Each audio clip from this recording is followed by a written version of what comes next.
Are you facing the error MSVCP140.DLL is missing from your computer? The following solution will fix your problem.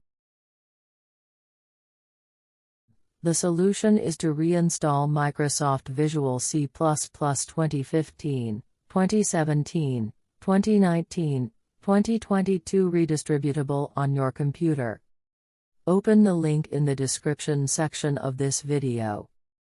Scroll down and click on the Microsoft Visual C++ 2015, 2017, 2019, 2022 redistributable link.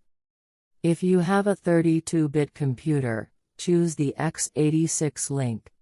If you have a 64-bit computer, choose the x64 link. Since my computer is a 64-bit computer, I will click on the x64 link. The exe file will be downloaded. Though, it might need a few seconds for downloading the file. You will have to wait till then. Simply click on the exe file to download the DLL files. Check the box for I agree. Click on Install. Reboot your system and the problem will be fixed. Was this helpful?